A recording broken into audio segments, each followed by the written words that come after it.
Hello. Hello. देखिए आपका jurisprudence में विधि क्या होती हैं, इस बारे में आपका जो 5 स्कूल थे, यानी कि 5 विचारधाराएं थी या 5 पद्धतियां थी, पिछले लेक्चरों में वे बता दी गई। अगला जो जूरिस्प्रूडेंस में आपका पढ़ना है, सोर्सेज ऑफ लॉ, यानी कि विधि का स्रोत। फिर एक बार देखिए, सोर्सेज ऑफ लॉ या विधि का स्रोत। इसका मतलब ये हुआ कि विधि आई कहाँ से, अर्थात किन किन बातों को हम लॉ या कानून कहेंगे। इसके लिए जहाँ तक इसके लिए आपका जहाँ तक कह सकते हैं कि सोर्सेज की बात है, आपका सोर्स जब भी पढ़िए तो आप मुस्लिम लॉ में विधि के स्रोत पढ़ लीजिए, यानी कि मुस्लिम विधि का स्रोत, फिर हिंदू विधि का स्रोत, फिर अंतर्राष्ट्रीय विधि का स्रोत, यानी कि इंटरनेशनल लॉ का स्रोत भी हल्का सा देखना पड़ेगा लास्ट में। और आपका सोर्सेज ऑफ लॉ जूरिस्प्रूडेंस में तो हम पढ़ेंगे ही। सोर्सेज ऑफ लॉ को 2 वर्गों में बांटा गया है। एक मेन सोर्सेज, यानी कि सोर्सेज ऑफ लॉ को या विधि के स्रोत को 2 वर्गों में बांटा गया है। एक प्रधान स्रोत या प्रिंसिपल आपका सोर्सेज या मुख्य स्रोत कहा जाता है, और दूसरा सेकेंडरी सोर्स। सेकेंडरी सोर्स का मतलब द्वितीयक स्रोत, द्वितीयक स्रोत या सहायक स्रोत या गौण स्रोत, सेकेंडरी सोर्स। प्राथमिक स्रोत में जो हमें पढ़ना है या मुख्य स्रोत में, वह 3 विधि के स्रोत पढ़ना है। आपका पहला कस्टम या यूजेज या प्रथा पढ़ना है।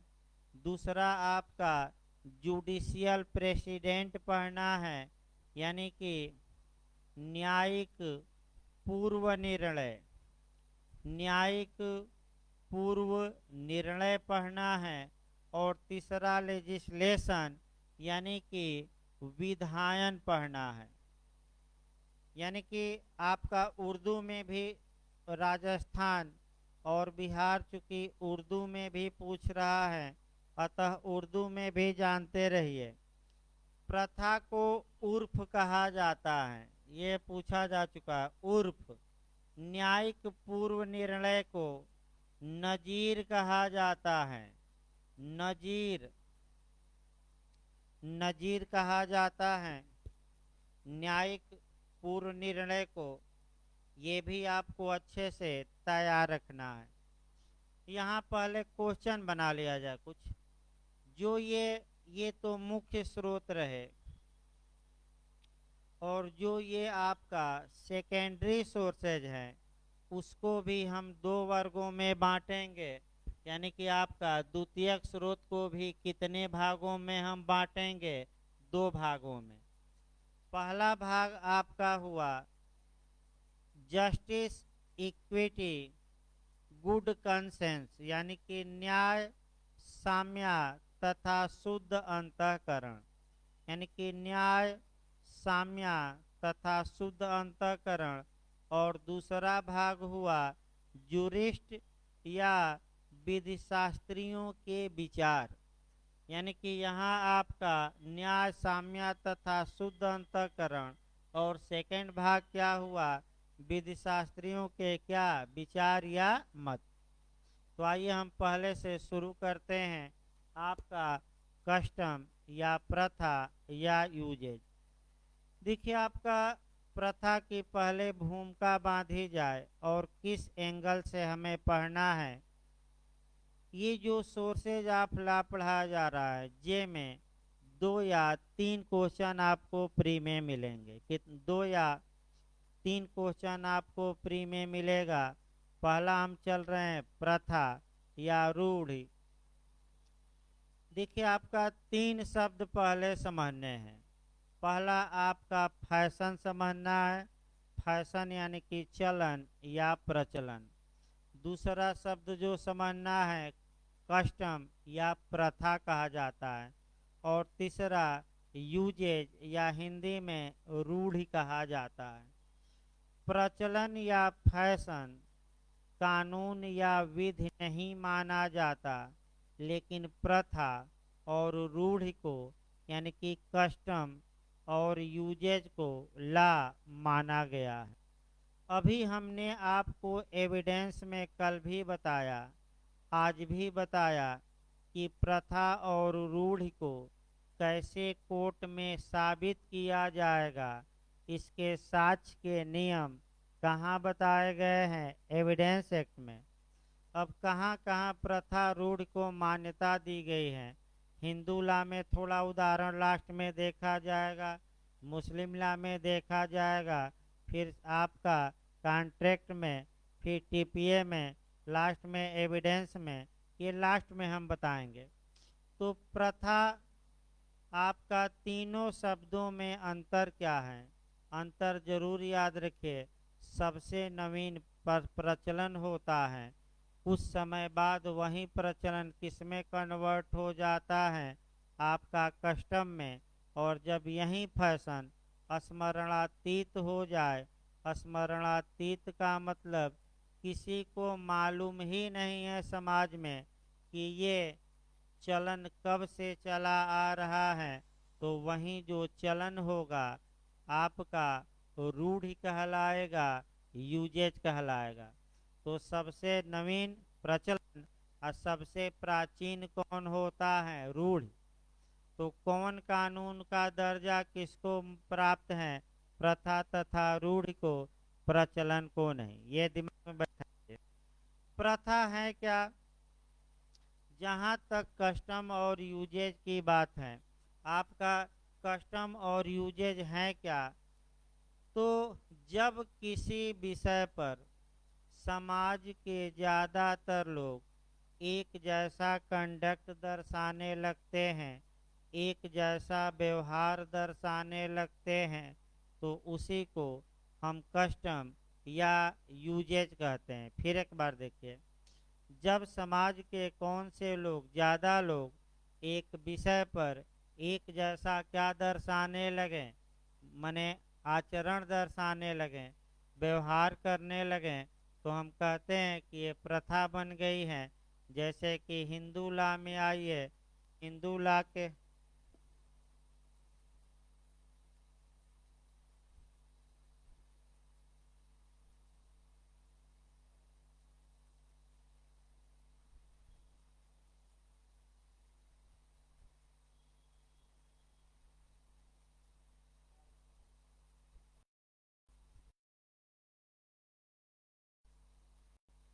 जैसे कि हिंदू लॉ में एक उदाहरण देखा जाए, वैसा उदाहरण देखा जाए जो बार बार आ रहा हो कंपटीशन में, वही उदाहरण ज़्यादा चला जाए। हिंदू मैरिज एक्ट 1955 का सेक्शन 7 स्टेप को या सप्तपदी को मान्यता देता है। अब हिंदुओं में ये परंपरा या प्रथा या ट्रेडिशन है, रूढ़ि है कि जब तक कि पवित्र अग्नि के समक्ष मंत्रोच्चार करते हुए 7 पग पति पत्नी न चलने साथ साथ, तब तक विवाह पूर्ण नहीं होता। तो ये जो कस्टम है कब से शुरू हुआ कोई नहीं जानता। तो ये शुद्ध रूप से यूजेज या रूढ़ कही जाएगी, जिसका कि पता ही नहीं है किसी को। लेकिन फिर भी कानून देखा देखी क्या करता है? पालन करता है। दूसरा उदाहरण हालैंड ने दिया है, वो जरूर याद रखिएगा। हालैंड ने घास के मैदान का उदाहरण दिया है, और ये उदाहरण कंपटीशन में आ चुका है 2 बार यूपीजे में। एक घास का मैदान है और 2 गांव हैं अगल बगल। एक व्यक्ति उस घास के मैदान के बीचों बीच से गया। फिर देखा देखी दोनों गांव के लोग आने जाने लगे। फैशन बन गया।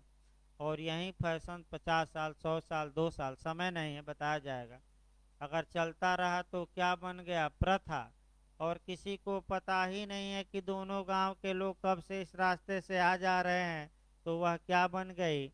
रूढ़ी या यूजेज। अब आपका दो तीन एंगल से देखना है रूढ़ की परिभाषा को माने लेते हुए। एक आपका स्कूल में देखना है एनालिटिकल स्कूल, और दूसरा हिस्टोरिकल। हिस्टोरिकल या ऐतिहासिक विचारधारा के जो विचारक हैं मुख्य रूप से सेवनी और सर हेनरी मैन, ये मानते हैं कि जो ये कस्टम और यूजेज हैं ये आपका ला हैं, ये विधि हैं।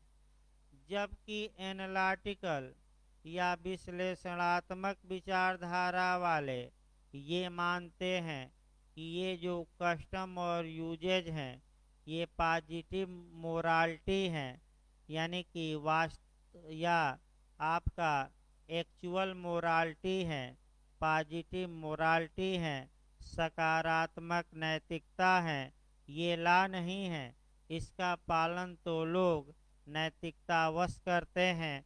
ये कानून तब बनेगा जब विधायिका द्वारा इसे कानून के रूप में मान्यता दे दी गई हो, या जब न्यायालय अपने निर्णय द्वारा इस प्रथा को कानून मान ले, तब ये कानून होगा। अन्यथा केवल प्रथा और रूढ़ कानून नहीं है। तो दोनों विचारकों पर ध्यान में रखिएगा। दूसरा एंगल शुरुआती दौर में आपको हम बता रहे हैं, कॉन्स्टिट्यूशन से ऐड करके पढ़ना है। भारतीय संविधान के अनुच्छेद 13(3)(a) में ला को बताया गया है, और ला में 8 बातें रखी गई हैं। जैसे कि हमने आपका उत्तराखंड पुलिस अधिनियम 2007 बताया, रूल और रेगुलेशन। तो जो वो नियम और विनियम होते हैं वह भी ला माने गए हैं आर्टिकल 13(3)(a) के तहत। और जो ये प्रथा और रूढ़ हैं, ये प्रथा और रूढ़ भी ला मानी गई हैं आर्टिकल 13(3)(a) के तहत। इसका मतलब ये हुआ कि अगर कोई प्रथा या रूढ़ है और हमारे फंडामेंटल राइट के अगेंस्ट में है, विपरीत में है, तो वह उस मात्रा तक वाइड होगी। वाइड यानी कि बातिल होगी। बातिल मतलब शून्य होगी, जिस मात्रा तक हमारे मूल अधिकारों से आपका विपरीत हो, विरोधी हो, उस मात्रा तक वह प्रथा रूढ़ क्या होगी? शून्य होगी। अब प्रथा होती क्या है? प्रथा के आवश्यक तत्व क्या हैं? तो जो प्रथा के एसेंशियल एलिमेंट हैं, यानी कि किस प्रथा को कानून माना जाएगा, इसमें एक पॉइंट बताकर तब शुरू किया जाए। इसमें एक पॉइंट जो महत्वपूर्ण है, और तो बताएंगे हम 8-10 पॉइंट, कि वह जो कस्टम या यूजेज होना चाहिए वह पब्लिक पॉलिसी या लोक नीति के विपरीत नहीं होना चाहिए। अब लोक नीति है क्या? लोक नीति की परिभाषा नहीं दी गई है आपका, लेकिन लोक नीति का मतलब होता है जनता की भलाई की नीतियाँ, यानी कि ऐसी पॉलिसी जो जनता के भलाई के लिए हो, लाभ के लिए हो, वह पॉलिसी पब्लिक पॉलिसी कही जाती है। चूँकि चूँकि आपका कॉन्ट्रैक्ट जब पढ़ेंगे तो कॉन्ट्रैक्ट का सेक्शन 23 पढ़िएगा, और उसमें लोक नीति को अनकंट्रोल हार्स कहा गया है। रिचर्डसन बनाम मेलिस के बाद में जस्टिस बौरो ने पब्लिक पॉलिसी को, लोकनीति को अनकंट्रोल हॉर्स कहा है, अनियंत्रित घोड़ा कहा है, क्योंकि किधर ये लुढ़क जाए कोई भरोसा नहीं है। जैसे कि आपका राजनेता है वर्तमान समय में, छोटी छोटी पार्टियां हैं, किधर कब पलटी मार जाए कोई भरोसा नहीं है। जैसे कि आपका राजभर जी हैं पूर्वांचल में, यूपी में, कभी ओवैसुद्दीन की ओर जा रहे हैं, तो कभी सपा की ओर, तो कभी भाजपा की ओर, तो कभी किसी ओर। कहाँ पलटी मारेंगे कोई भरोसा नहीं है। तो इसीलिए आपका अनकंट्रोल हार्स हो गए हैं, अनियंत्रित घोड़ा इसको कहा जाता है। लेकिन लॉर्ड डेनिंग, ये भी एलएलएम में आया था एक क्वेश्चन भाई, ये तो जे में आया है। कौन विद्वान कहा कि अगर घोड़े की लगाम अच्छे से पकड़ी जाए तो उसको कंट्रोल किया जा सकता है? ये लॉर्ड डेनिंग का कथन है। लॉर्ड डेनिंग ने ये कहा कि अगर घोड़े को सही ढंग से संचालित किया जाए, लगाम सही ढंग से पकड़ी जाए, तो यह घोड़ा यानी कि पब्लिक पॉलिसी कंट्रोल की जा सकती है। ये भी हम आगे देखेंगे। अब आइए, आखिर कस्टम और यूजेज होता क्या है? इसमें जो कस्टम और यूजेज की विद्वानों ने परिभाषाएं दी हैं, वहाँ से एक क्वेश्चन बनने का चांस रहता है। जो ज़्यादातर परिभाषाएं बनी हैं, आपका एक सामंड की बनी है, सामंड की भी बनी है, हालैंड की भी बनी है। तो कुछ न याद करिएगा तो दो परिभाषाएं जरूर याद रखिएगा। कौन कौन? हालैंड और सामंड। और तो हम बताएंगे ही। आइए देखा जाए रूढ़ को कौन सा विद्वान किस प्रकार डिफाइन करता है। प्रोफेसर जे जे स्टार्क, ये इंटरनेशनल लॉ में भी क्वेश्चन बनता है। प्रोफेसर जे जे स्टार्क कहते हैं कि जो प्रचलन होता है, प्रचलन यानी कि जो चलन होता है, फैशन, ये प्रथा की प्रारंभिक स्थिति होती है, प्राइमरी स्टेज होता है। यानी कि इसका मतलब ये हुआ कि जो फैशन या चलन होता है वह किसी भी कस्टम का प्राइमरी स्टेज होता है। यानी कि कोई भी प्रथा जब शुरू होती है तो किससे होती है? फैशन से ही। अब फैशन बनाइए भाई। जैसे कि गजनी फिल्म आई तो लोग अपनी बाल की स्टाइल गजनी काट कटवाने लगे, और एक दो साल तक कटवाए, फिर बैक हो गए, बंद कर दिए। लेकिन अगर यही प्रथा चलती रहती 100-200 साल ये चलन, तो प्रथा बन जाती। लेकिन लोग क्या करते हैं, अनुसरण किए, और एक दो साल बाद उसको क्या किए, समाप्त। तो ये प्रथा नहीं बनी। लेकिन प्रथा जब बनती है तो शुरुआत कहाँ से होती है? आपका फैशन से ही। ये कौन कहता है कि चलन प्रथा की प्रारंभिक स्थिति है? जे जे स्टार्क। ये इंटरनेशनल लॉ में भी आ चुका है। दूसरा देखिए, दूसरा आपका देखा जाए नारद स्मृति। नारद स्मृति के अनुसार सशक्त होने के कारण ही प्रथा विधि की अध्यारोही है। अध्यारोही है का मतलब ये हुआ कि प्रथा ला पर प्रिवेल करती है। यानी कि प्रथा इतना मजबूत है, इतना पावरफुल होती है कि वह कानून पर भी प्रिवेल करती हैं, कानून के ऊपर भी लागू हो जाती हैं। ये हम नहीं, ये प्राचीन भारतीय विद्वान बता रहे हैं। आइए देखा जाए मनु स्मृति। मनु क्या कहते हैं? मनु स्मृति के अनुसार जिस मार्ग से पूर्वज चले हों उस मार्ग से चलना श्रेयस्कर होता है। अर्थात मनु महोदय ये कहते हैं कि जिस मार्ग से हमारे मने पूर्वज चले हैं आप उसी मार्ग का अनुसरण करिए, ये अच्छा माना जाता है। फिर आपका इसके बाद लॉर्ड कोक आ जाते हैं। लॉर्ड कोक इंग्लैंड के हैं और इंग्लैंड का पहले नियम समझिए। देखिए, इंग्लैंड एक ऐसा देश है जहाँ की जो कॉन्स्टिट्यूशन है वह अनरिटेन है, अर्थात लिखित संविधान नहीं है। तो आप कल्पना करिए कि जब संविधान लिखा ही नहीं गया है तो वहाँ की सरकार और शासन व्यवस्था कैसे चलेगी। तो आपका दिमाग भाई अप्लाई करना है कि वहाँ की जो शासन व्यवस्था है वह कस्टम के आधार पर, रूढ़ि के आधार पर, या आपका परंपरा के आधार पर, ट्रेडिशन के आधार पर, या कन्वेंशन यानी कि कुछ समझौतों के आधार पर चलती हैं। और लॉर्ड कोक महोदय ये कहते हैं कि जो ये आपका रूढ़ियाँ हैं वह इंग्लैंड की विधियों के त्रिकोण में आपका मुख्य है।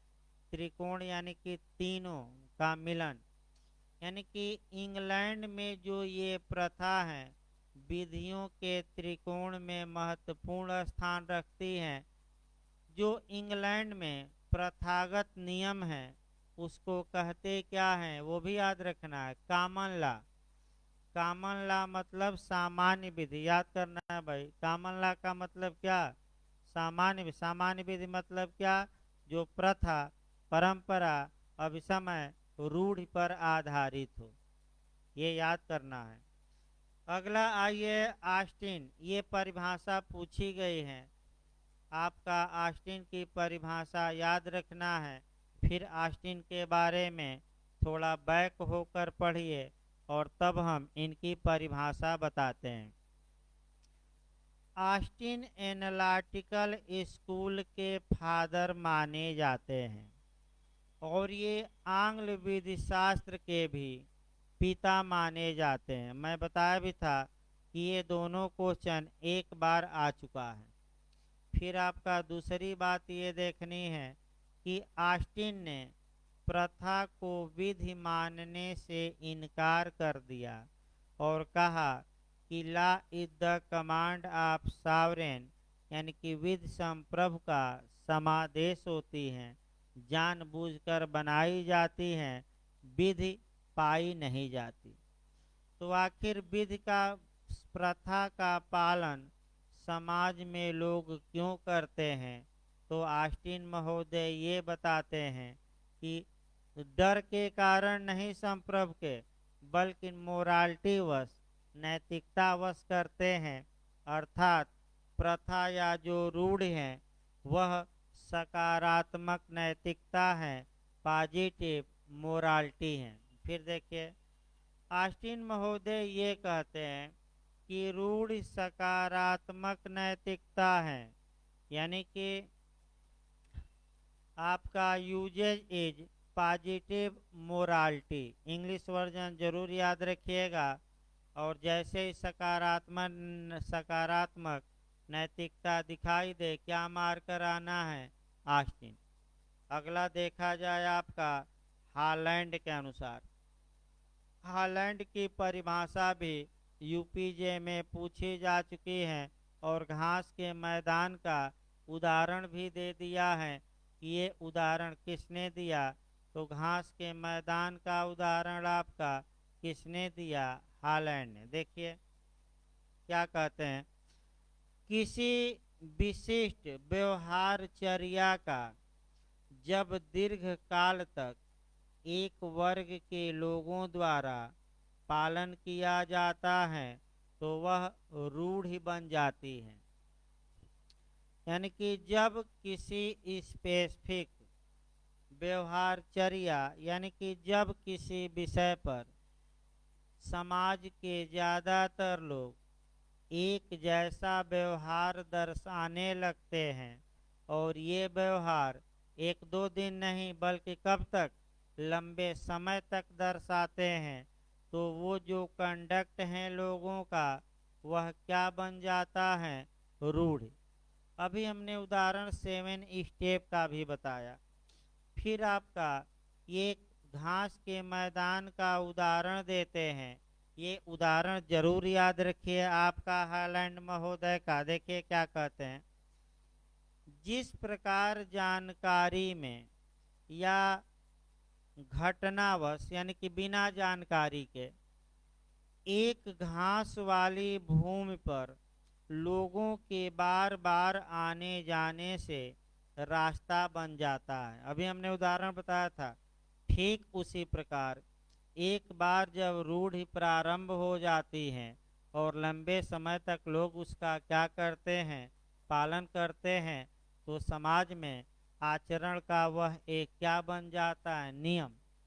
अभी हमने घास का उदाहरण बताया था। जैसे ही आए हालैंड मारिएगा। अब सामंड की परिभाषा भी पूछी जा चुकी है। ये परिभाषा ज़्यादा पूछी गई है। समाज के लिए रूढ़ का वही महत्व है जो विधि का राज्य के लिए है।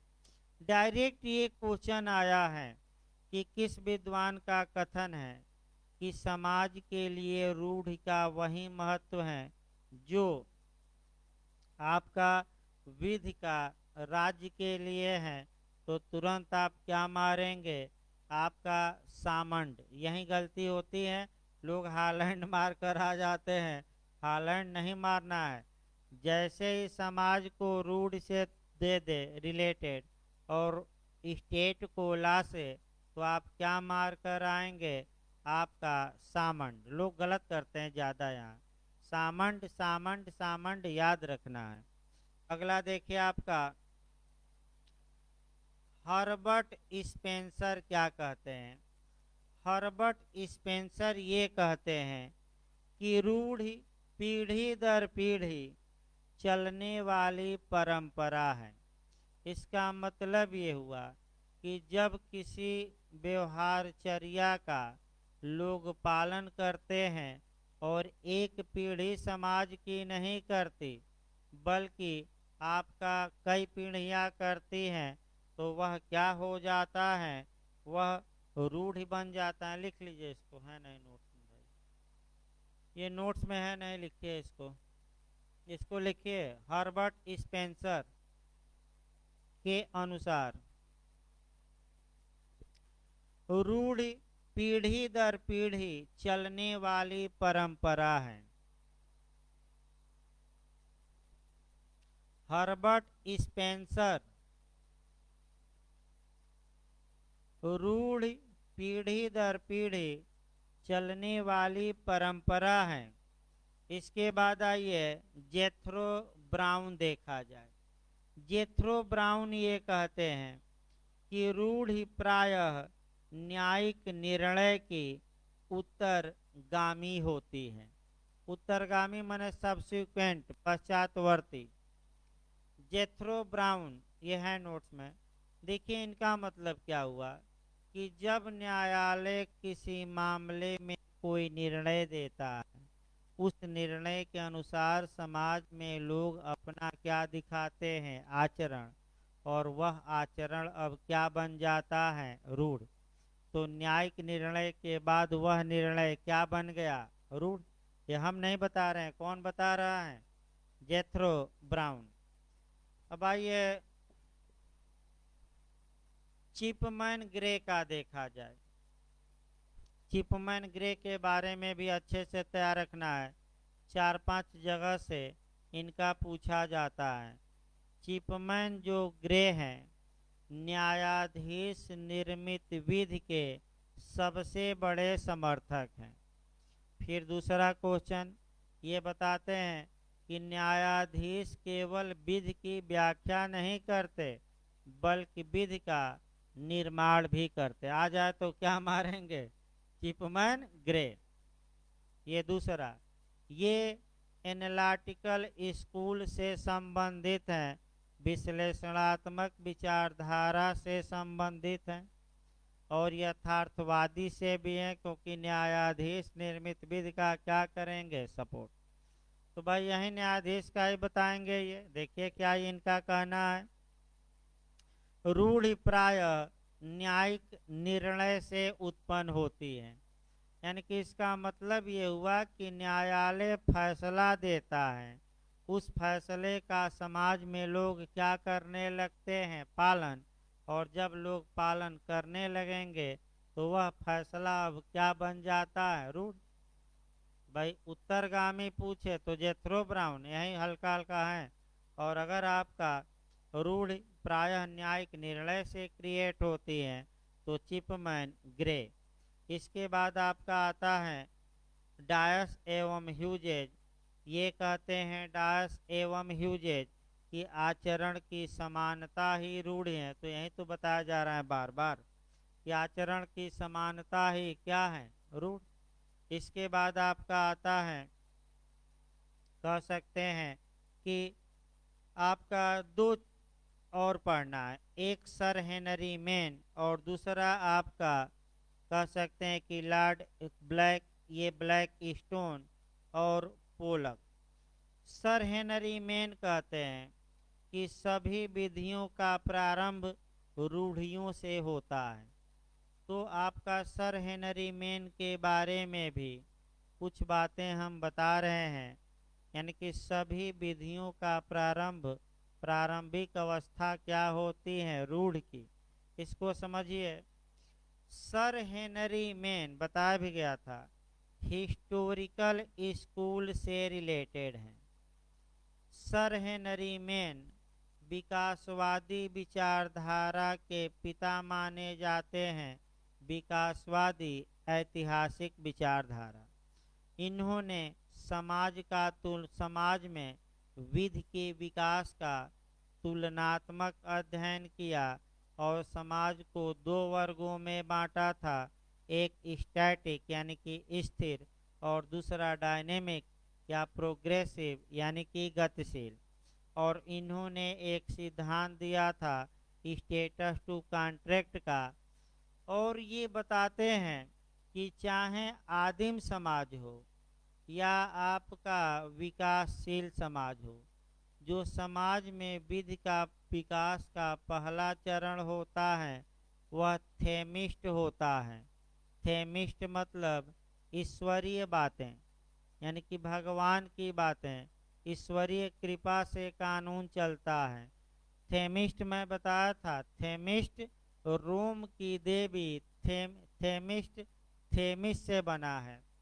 और थेमिस जो शब्द है वह रोम की देवी का नाम है। और शुरुआती दौर में सर हेनरी मेन के अनुसार ये रोम की देवी राजा के जिह्वा पर बैठ जाती थी और राजा जो भी बोलता था वह उसके वाक्य नहीं होते थे, किसके होते थे, देवी के। और ये आपका धीरे धीरे प्रथा बन जाती थी। तो सर हेनरी मेन। एक बार आपका क्वेश्चन आपका AULLM में बना है कि कौन सा विद्वान इंग्लैंड की विधि को रूढ़ पर आधारित मानता है। भाई देखिए जे में नहीं बना है लेकिन LLM में बना था। तो दो ऐसे विद्वान हैं जो इंग्लैंड की विधि को आपका यूजेज पर आधारित मानते हैं। विद्वान का नाम भी याद रखना पड़ेगा। पहला है ब्लैक स्टोन और दूसरा पोलक। इसको याद करके जाइएगा। फिर एक बार हम बता दें लास्ट में कौन कौन विद्वान हैं। ब्लैक स्टोन और दूसरा पोलक ये इंग्लैंड की विधि को किस पर आधारित मानते हैं। तो बताइए इंग्लैंड की जो विधि है रूढ़ पर आधारित उसको क्या कहा जाता है, स्टेचुटरी लॉ की कॉमन लॉ। कॉमन लॉ का हिंदी क्या हुआ, सामान्य विधि या जनरल लॉ। इसको सामान्य विधि भी कहते हैं, साधारण विधि। इस प्रकार सभी परिभाषाएं समाप्त हुई। आपका अगला लेक्चर में रूढ़ के आवश्यक तत्व यानी कि किसी रूढ़ को कानून का दर्जा मिलने के लिए क्या क्या बातें आवश्यक हैं, यहाँ से भी क्वेश्चन बनता है। क्या आवश्यक तत्व है और क्या नहीं है। इसको अगले लेक्चर में कवर किया जाएगा और फिर आपका कोरिलेशन भी हो जाएगा। एक लेक्चर और लगेगा रूट पर। धन्यवाद।